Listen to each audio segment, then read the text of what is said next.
How's it going, everybody? Welcome back to 2A News Now.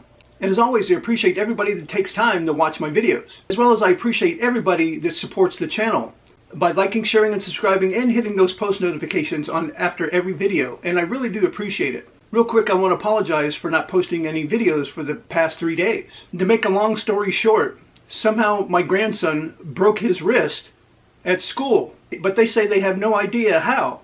He's got a hairline fracture down near the bottom of his thumb by his wrist. The day after he was complaining that it was hurting, my daughter took him to a quick hair and they said there was a hairline fracture and they put a temporary cast on it, and then they wanted him to go see an orthopedist. And then we did that yesterday and they put a permanent cast on it that he has to wear for 3 weeks. So for those past 3 days I've had to watch him, and of course having to watch a 5-year-old that has ADD and also has a broken wrist, and his parents work 12-hour shifts, of course it makes it hard to make videos. But now I'm back to making the videos. He's got the cast on, and it seems to be not hurting him as much as it was before. Since I hadn't made any videos in the past 3 days, of course there's been some new 2A news out there, and most likely you guys have seen it on other channels. But I still want to get caught up on this channel and post those videos. So today I want to talk about the ATF enforced reset triggers.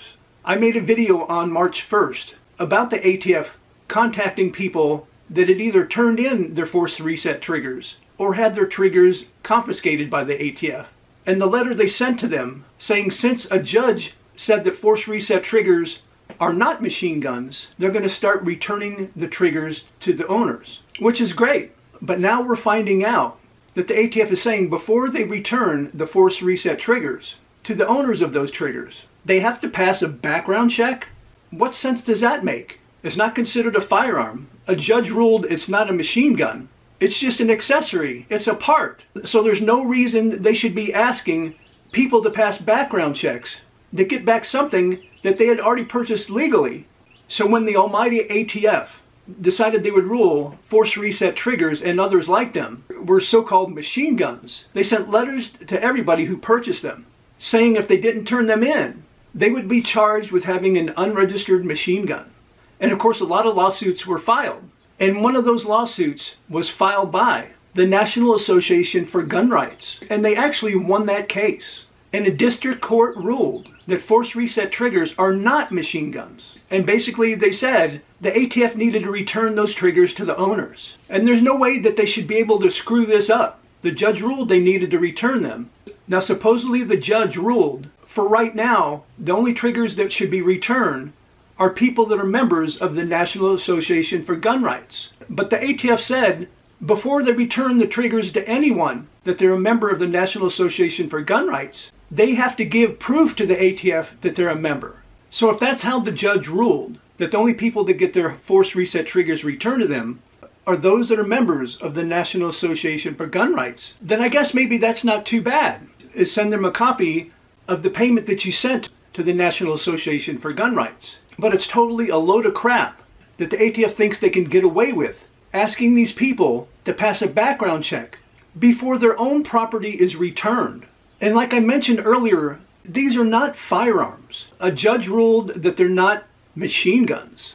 They're not NFA items. So there is no reason in hell that people should have to pass a background check to get their own property returned back to them. And may I say, they purchased legally. But here is ATF's argument. And once I read it to you, it still makes no sense whatsoever.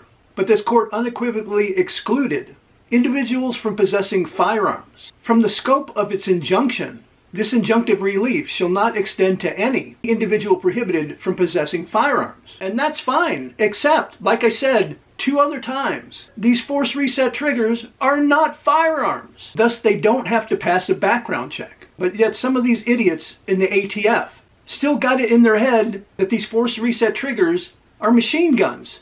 And the judge ruled that they're not. But it seems like they just don't want to accept it.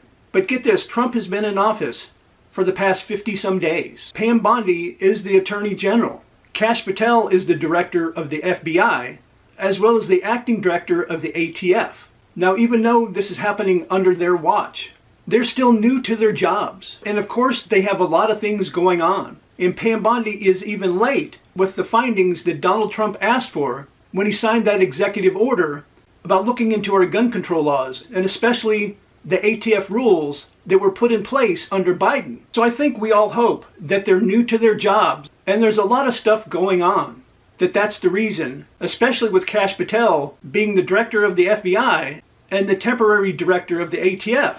But they both need to rein in the ATF right away. This is not what Donald Trump ran on, for the ATF to continue harassing law-abiding citizens. So they really need to get their shit together, and they need to get it together quickly.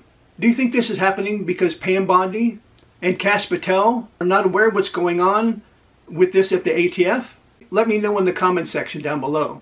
And also, if you enjoy videos like this, and you want to help the channel out and help it to continue to grow, I just ask you to take a little bit of your time to like, share, and subscribe, and hit those post notifications.